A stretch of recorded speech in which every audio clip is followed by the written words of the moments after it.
All right, here we go. This is our very first book review. I'm going to be reviewing Thom Hartmann's book, The Crash of 2016. Now, I first picked this book up. It's definitely a provocative title. A little bit more of the, definitely a little playing a bit of the spooky doomsday card, but I think that he has legitimate purpose to do so, considering from what I research and read, and also just other facts presented in this book. But I wanted to share some quotes from the book and some highlights that I thought were really, really great. And I recommend anyone to read this book. This book launched me back into reading again. I got reading a lot of books after this one. So for me personally, not for everyone, but I thought this book was fantastic. Thank you, Thom Hartmann, for writing this book, publishing it, getting it out there, and all the hard work you do. So here we go. So in Thom Hartmann's book, the first one, quote I'm going to read here, he compares, he's going to talk about the game Monopoly. I'm just going to read and then we'll talk. It's called Monopoly Endgame. There's an easy way to understand why a strong middle class with a lot of good-paying jobs and purchasing power is also good for economic stability. Consider the game Monopoly.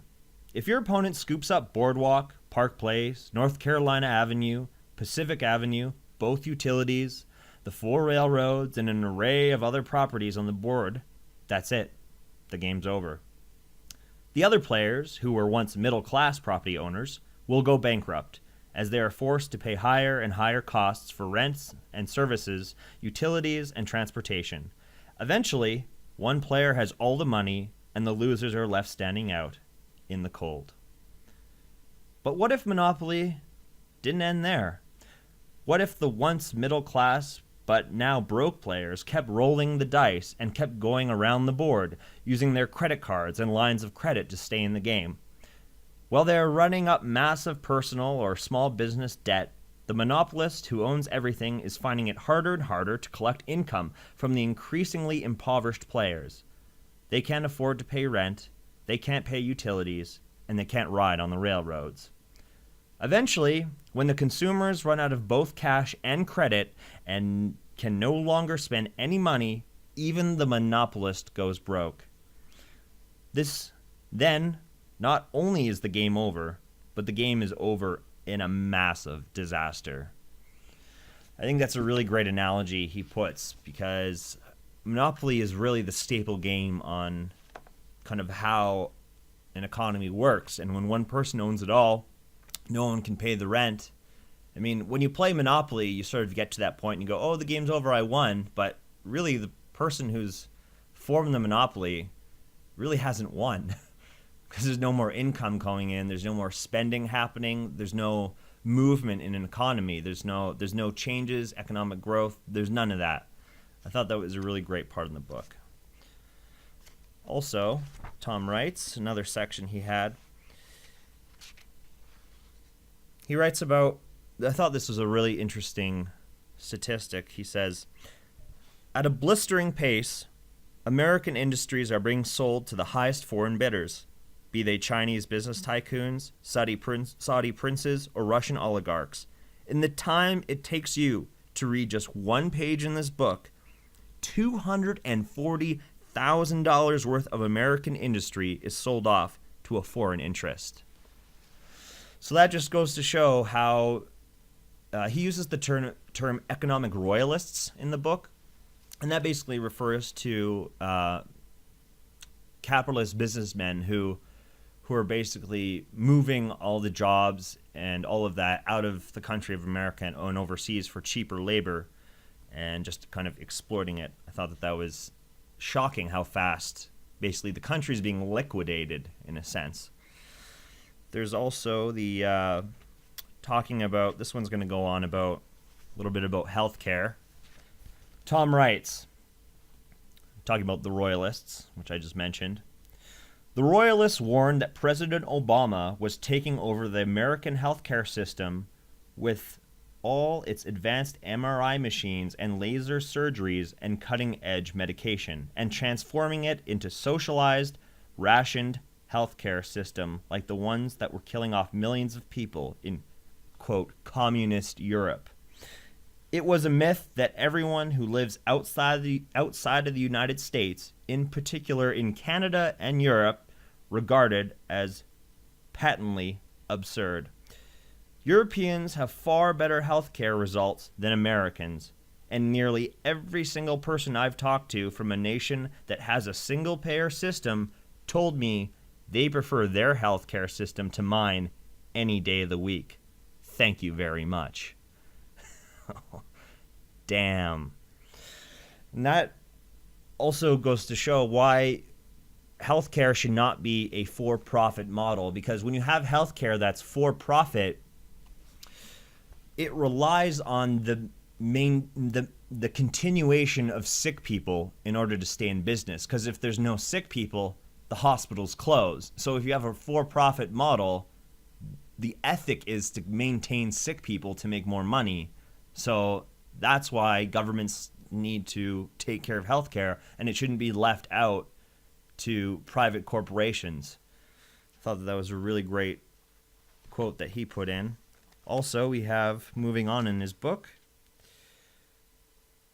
he has a conversation with his friend, Dick Gregory, back in 1981, and this is what Thom writes about it. He says, "In 1981, I had a conversation with my friend Dick Gregory.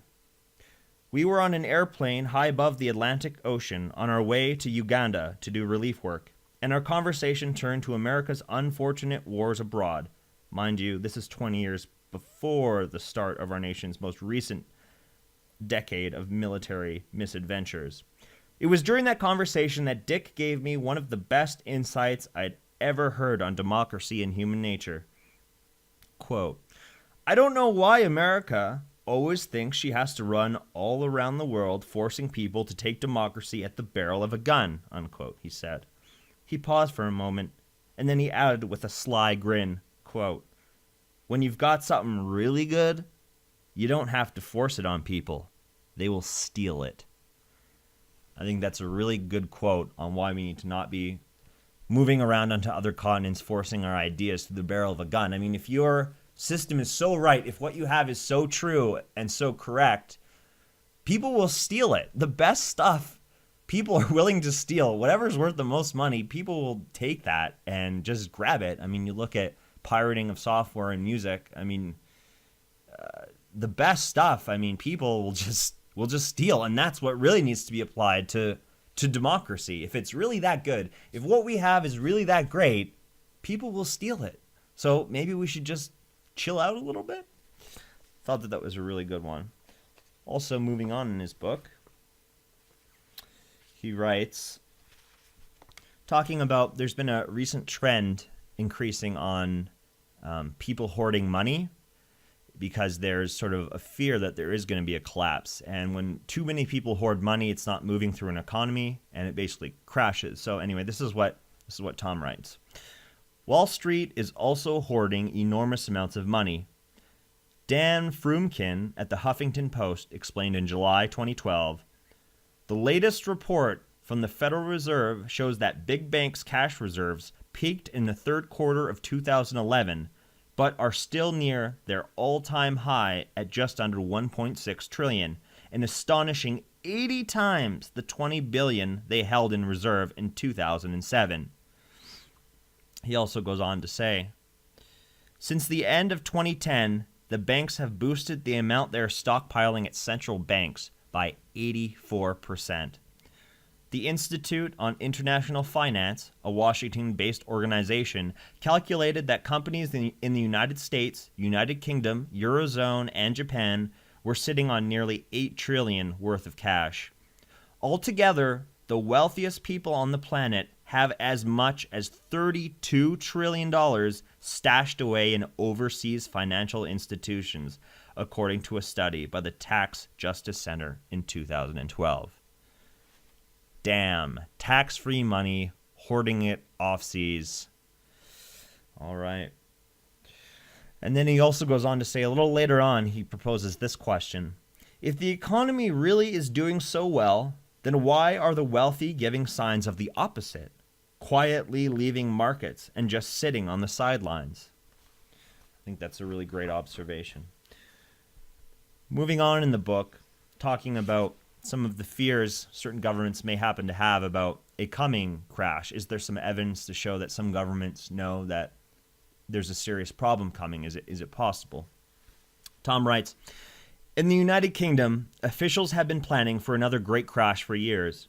As a November 2011 article in The Telegraph exposed, diplomats are preparing to help Britons abroad through a banking collapse and even riots arising from the debt crisis. The article goes on to say that the United Kingdom believes, quote, that a euro collapse is just a matter of time, and planning for extreme scenarios, including rioting and social unrest, unquote, are underway. So even Britain knows, the British know what's kind of happening, and they see signs within their own economy, and they can see what's happening. Because the economic royalists, they don't just work within the United States. They work within any country, and it's not, instead of trickle-down economics, which they always like to talk about, I think Thom made somewhere in this book, he coined the phrase trickle-out economics, in that it's trickling out to private, concentrated, untaxable, undetectable sort of bank account. There's another interesting quote. Thom says, if I was an American, holy cow, would this piss me off. Here we go. 50 cents of every single dollar you pay in taxes goes to war. Damn. Moving on in the book, talking about the derivatives market. Derivatives are sort of a new thing. Derivatives are funny because I've watched YouTube videos of people who work in the economy and Wall Street, and I've seen these classic videos of the interviewer asking them, can you explain what a derivative is?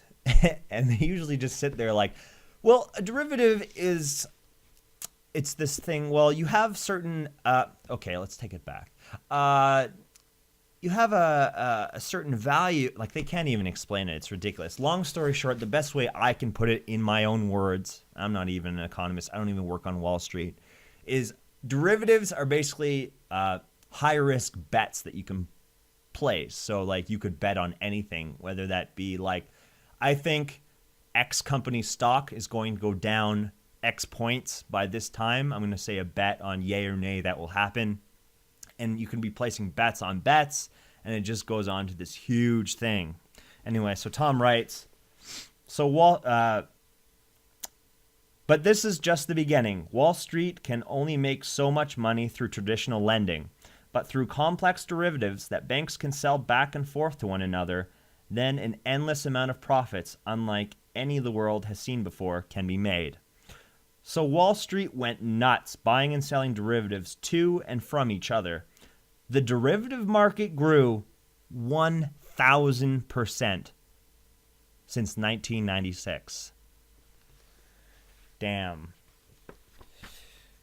Moving on. I'm just going to talk a little bit about jumping back on the healthcare. I know that it's a little different now since Obamacare has kind of been implemented in the States. But just to show why you shouldn't, when I was trying to make a case earlier on why you should not have a for-profit model for healthcare, here's an example of why you do not want to have a for-profit model. Because in the States in 2009, that's what they had. And what does Harvard University say? Well, let's find out. Thom writes in his book, a 2009 study by Harvard University found that 45,000 Americans die every single year because they lack health insurance. Fuck me. All right, moving on. He later goes on to give a little high five up to Canada. That'd be me up here.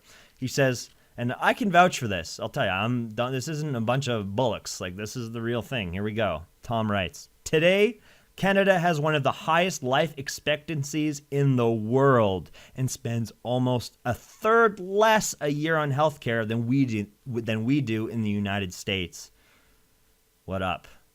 That's right, Canada. Keeping it fucking 100. Well done. Later in the book, what else do we have here? Just highlighted all these, tried to put the bookmarks in, go through them. Moving on, we have, I think this is a really great explanation. He's going to frame this. I'll talk about it. I'll just read it and we'll chat. Rather than billionaire CEOs paying us to let's start over. Rather than billionaire CEOs paying us to use our commons, pollute our air and water, dictate our military missions, exploit our markets, and hijack our radio and TV airwaves, it's all been flipped on its head, and we end up paying them. We give them subsidies, generous tax breaks, free usage, and no requirement that they have to share with the rest of us, who actually own these commons, any of the wealth our commons have produced for them. So he was making a really strong case on it's time to recognize that corporations are essentially using us, that they should be thankful for us, the people who work for them, the people that buy their products. It's not flipped the other way where we should be praising the corporations or we should be praising those institutions. It's completely flipped on its head. It's done a complete 180. Moving on to the next one. Talking about everyone sort of knows about income inequality or economic inequality, income inequality that's been going on. And I think this analogy is going to bitch slap all of us right in the face. Here's what Tom puts. Imagine walking into a classroom of kindergartners and finding that just one kid is in possession of nearly all the toys.